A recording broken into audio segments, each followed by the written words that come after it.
এবারে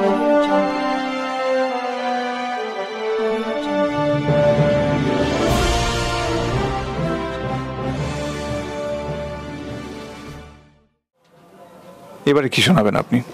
এবারে স্বর্গের পরের স্টেশন, এইবার একখানা গান আছে, একটি নদী দুটি ভাগ হয়ে গেল।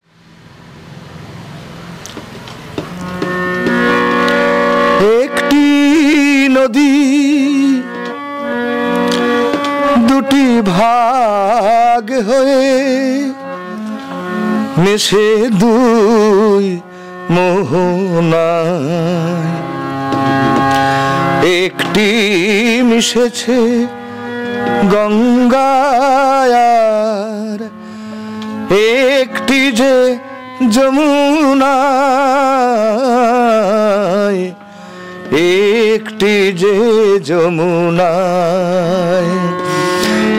একটি নদী দুটি ভাগ হয়ে মিশে দুই মোহনায়, একটি মিশেছে গঙ্গায় আর একটি যে যমুনায়, একটি যে যমুনায়। আহা, সুরের ক্ষেত্রে, সঙ্গীতের ক্ষেত্রে, যাত্রার সঙ্গীতের ক্ষেত্রে অ্যামেচারি যাত্রা এবং পেশাদারি যাত্রা, এই জায়গায় অন্তরায় কোন জায়গাটায় মনে হয়েছে? কোন জায়গায় যে অ্যামেচার যাত্রা যেটা আছে পেশাদারি যাত্রার থেকে একটু অসুবিধাজনক কোনো সিচুয়েশন? দেখুন, পেশাদারি যাত্রা মানে সমস্ত শিল্পীরাই পে আর্টিস্ট, ঠিক আছে। এবারে আমাদের অ্যামেচার যাত্রা হয়, যাত্রা তো বহুত পূর্বের, মানে বহুত পুরনো একটা সাংস্কৃতিক কালচার আমাদের পাড়ায় পাড়ায় ক্লাবে ক্লাবে হয়ে আসছে, বহুত পুরনো। বাবারা করতো, ঠাকুরদারা করতো, মানে বিভিন্ন জায়গায় আর কি। এবারে ব্যাপারটা কি, পাড়ার ছেলেরা, ক্লাবের ছেলেরা করছে, হ্যাঁ। এবারে পেশাদারের যেমন একটা, ওরা নিজেরা পাড়ার ক্লাবের ছেলে করছে, নিজেরা চাঁদা দিয়ে যাত্রা করবে, ব্যাপারটা ডিফারেন্সটা এটাই হয়। এবারে কি রিহার্সালটা ঠিকঠাক হয়, পেশাদারি যেমন রিহার্সাল দিয়ে পুরো গোটা একটা ব্যাপার হয়ে যায়, তারপরে কোয়ালিটির ব্যাপার, কোয়ালিটির প্লেয়ারের ব্যাপার। তারা তো চিতপুরে যখন দলের যাত্রা হবে তখন তো ভালো আর্টিস্টকে নেবে একটা চরিত্র করার জন্য, একেবারে ঠিক আছে। অ্যামেচারে তো সেটা হয় না। অ্যামেচারে হয় কি, ক্লাবের চাঁদা, টাকা দিয়ে একটু ঝোঁক যাত্রা করা, টাকা দিয়ে চাঁদা করতে হয়, ওই জন্যে চরিত্রের সঙ্গে না ম্যাচিং হলেও হয় আর কি। ভালোবেসে মানুষ এগিয়ে আসে, ভালোবেসে, হ্যাঁ ভালোবেসে। এবার যাত্রাটা তো বহুত দিনের একটা সাংস্কৃতিক কালচার তো, হ্যাঁ। সেই জন্য এই ব্যাপারটা হয়েছে কি, অ্যামেচারের সঙ্গে ওই চিত্র এইটাই ডিফারেন্স আর কি। এইটা গানের ক্ষেত্রে কি অসুবিধা হয়? গানের ক্ষেত্রে হয় কি, কিছু কিছু বই আছে, যেমন ধরুন সেগুলো তো মানে কিছু চেঞ্জ করা যাবে না। ধরুন নটি বিনোদিনী, হ্যাঁ, মামাটি মানুষ, অচল পাশ, এই বই, কিছু কিছু বই এমন গানগুলো হয়ে আছে, ওই গানগুলো ওগুলো আর চেঞ্জ, ওই মোটামুটি ওই সুরই থাকে আর কি। ওই সুরগুলি আমরা রাখার চেষ্টা করি, মাস্টারমশাই করেন আর কি। আর সেটা খুব কম সংখ্যক। ওই যেমন এই গানটা যে শুনলাম, ভিখারি ঈশ্বরের গানটা, এটা তো আমরা দলের সুর আর জানি না, বইটা আছে দলের সুর জানি না, মাস্টারমশাই সুর করা আর কি, ঠিক আছে। আপনি কো আর্টিস্টদের কথা বলছিলেন অ্যামেচার যাত্রায়, একজন পেইড আর্টিস্টের সাথে কো আর্টিস্ট যারা থাকে তাদের কোঅর্ডিনেশনের ক্ষেত্রে কি সমস্যার সম্মুখীন হন? সেটা আমাদের মানিয়ে নিতে হয়। আচ্ছা, বুঝতে পারছেন, সেটা আমাদের মানিয়ে, আমার তো এইটা অভ্যাস, মানে একটা আলাদা দায়িত্ব, হ্যাঁ দায়িত্ব আমাদের মানিয়ে নিতে হয়। একটু মানে যিনি ডাইরেক্টর থাকেন আর কি আমাদের, আমরা একটু বুঝিয়ে দিলাম যে এইভাবে করো আর কি, ঠিক আছে। একটু আমাদের এইভাবে মানিয়ে নিয়ে চলতে হয় আর কি। এবারে তাদের মধ্যে থেকেও তো মানে বেশ কিছু ছেলেপুলে নতুন উঠে আসে অবশ্যই। বা এই বছর যারা যাত্রা করছে তার যে মান উত্তরোত্তর আরো 5 বছর বাদে দেখা যাচ্ছে তার ফর্মটাই চেঞ্জ হয়ে যাচ্ছে, সেটা হয়। এবারে উঠছে কিছু ছেলে, ভালো ভালো অভিনয় করছে, এর ভেতরে তো আছে, তো সেটার সংখ্যায় খুব কম। ব্যাপারটা হচ্ছে কি, এখন ওই মানে সব থেকে বড় কথা, এই সাংস্কৃতিক কাজে যাত্রা বলুন, সিনেমা বলুন, ওই মোবাইলটা এসে, টিভি তো ছিল এক নম্বর, সিরিয়ালগুলো এসে, আর মোবাইলটা এসে নিউ জেনারেশন আর আগ্রহী নয় আর কি। নিউ জেনারেশন যে একটা মানে এই জন্যে বেশি উঠছে না প্লেয়ার আর কি। একেবারেই যন্ত্রের যন্ত্রণা বলা যেতে পারে। একদম নতুন জেনারেশন যে একটু ভালো আর্টিস্ট প্রতিভা থাকা সত্ত্বেও এদিকে আসছে না এখন, মানে কি বলবো, ওই মোবাইলটা হাতে নিয়ে তো এখন দেখছেন তো সারাক্ষণ, এখন ইয়ং ছেলেরা যারা পড়াশোনা করছে তারাও দিন রাত ওই মোবাইল নিয়ে পড়ে আছে। ঠিক আছে, টিঙ্কুদা, মাননীয় টিঙ্কু বাবু উনি নতুন জেনারেশনের কথা বললেন, যন্ত্রের কথা বললেন। এবার ব্যাপারটা হচ্ছে আমার দুপাশে যে দুজন মানুষ বসে আছেন আর কি, তারা কিন্তু চিরযুবক, তাদের কিন্তু বয়স বাড়ে না।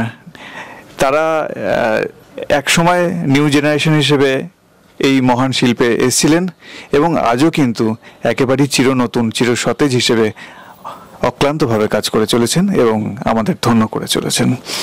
সুদিনবাবু, আপনার কাছে গান শুনবো এবারে। এই বইটির নাম হচ্ছে শ্রীচরণ সুমন, মানে হিরো হিরোইনের গান। দুজনেই যেটা হয়ে থাকে, ভালোবাসে, দুজন দুজনকে ভালোবাসে, সেই হিসেবে গানটা গাইছে দুজনে। প্রথমে মহিলার কণ্ঠে বাজছে। রাতে রাখার হতে তুমি যেন মিশো, ঝিকিমিকি হাত খানা চা, ঝিকিমিকি হাত খানা চা। রাতে রাখা হতে তুমি যেন মিশো, ঝিকিমিকি হাত খানা চা, ঝিকিমিকি হাত খানা চা। সরমে মুদিয়া রাখি, আঁচলে বাঁধিয়া রাখি, সরমে মুদিয়া রাখি, আঁচলে বাঁধিয়া রাখি, এইটুকু মরমের ঝিকিমিকি হাত খানা চা, ঝিকিমিকি হাত খানা চা।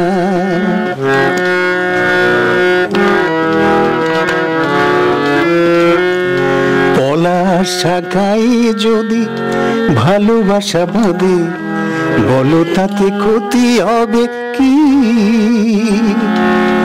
কি দেব তোমায় আমি, তুমি কতটুকু দেবে, সেই হিসাব আমি করিনি। শুধু গান শুধু হাসি, এই আমি ভালোবাসি, শুধু গান শুধু হাসি, এই আমি ভালোবাসি, বলো তাতে ক্ষতি হবে কি? ঝিকিমিকি হাত খানা চা, ঝিকিমিকি হাত খানা চা, ঝিকিমিকি হাত খানা চা, ঝিকিমিকি হাত খানা চা, ঝিকিমিকি হাত খানা চা, ঝিকিমিকি হাত খানা চা। অপূর্ব, অপূর্ব। আমাদের আলাদা করে নজর কেড়ে নিচ্ছে আপনার হারমোনিয়ামটা, একেবারে অ্যান্টিক লুক। কতদিনকার পুরনো? এটা আমার ঠাকুরদার হারমোনিয়াম। ঠাকুরদা তখন, ঠাকুরদাও মানে সুরকার ছিলেন। তা ঠাকুরদা থেকে আজ প্রায় কত বলবো, 175 মতো হবে এই হারমোনিয়ামটার বয়স। মানে সেই কারণেই মনে হচ্ছে যে এই সাউন্ড তো আমরা আর পাবো না। 175 বছর বয়স। হ্যাঁ, মানে আমার কাছে আছে হারমোনিয়ামটা, বাংলা ওই 97 সাল, বাংলায় 97 সাল, যে বছর আমি অ্যামেচার আরম্ভ করলাম, ওই 97, এটা তাহলে 32, তাহলে 97, 3, 32, 35 বছর, না 36 বছর আমার কাছে আছে, 36 বছর। এবং একদম পুরো সন্তান স্নেহে রেখে দিয়েছেন বলেই এখনো এর কার্যকারিতা একদম অমলিন। আর এই বাঁশি পাওয়া যাবে না, জার্মান জুলেট বাঁশি। হ্যাঁ, ঠিক একদম, এই হচ্ছে ব্যাপার। আচ্ছা, আরেকটা গান আমি আর টিঙ্কু গাইছি দুজনে মিলে। হ্যাঁ, এই বইয়েরই গান, আমাদের শ্রীচরণ সুমায়ের গান,